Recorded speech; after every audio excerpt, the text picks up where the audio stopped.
Doctor Who Trips in Time Number 1. Silence of the Cloisters. Written and performed by Micheal McGee. Time and relative dimension in space. Tardis. A gateway to endless possibility and, well, impossibility on occasion too.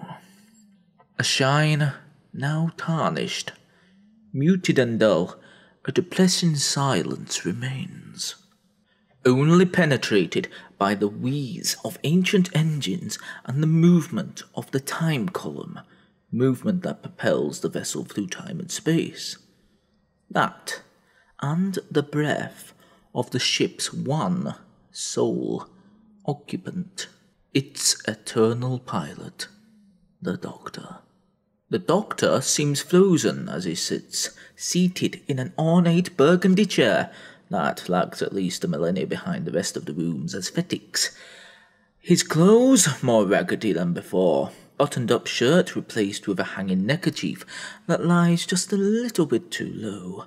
His face stares blankly into the distance and has started to stubble, his hair seeming to have acquired a slight tinge of grey in areas. Here he sits, the Doctor, a living icon to some, to others the personification of dread, and to a few people, a very few people, a friend.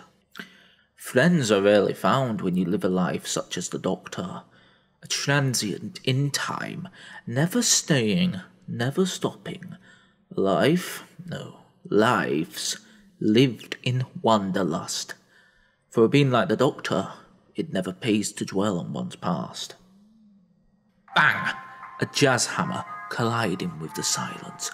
A potent mixture of horror, sadness, and rage swells upon the Doctor's face, the face of this Time Lord, in confusion.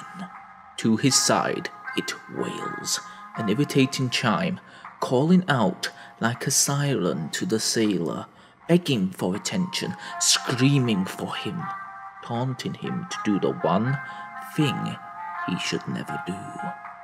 Confront his failures.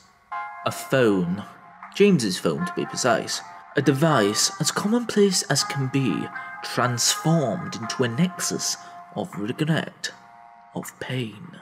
As the Doctor's vision snaps to this device, a wrecking ball of memories and emotion snapped with it. Snap! The memory of their first meeting, him still clothed in his predecessor's attire. Snap!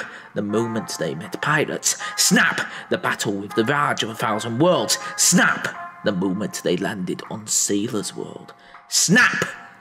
The moment a hateful little mutant screamed its battle cry. Exterminate! And silence, still as death, ever present as the blanket of shame covering his existence. The ringing is dead, the jazz is vanquished, the engines mute. The ship is landed, all is still.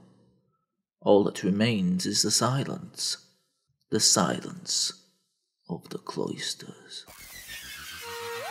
You have been listening to Silence of the Cloisters, written and performed by Micheal McGee. Doctor Who theme, composed by Delia Derbyshire and the Radiophonic Workshop and Ron Granier. Arranged by Peter Miles. You have been listening to a Nerd Central production. Comment down below, subscribe to the channel, and follow us on Twitter. See you next time.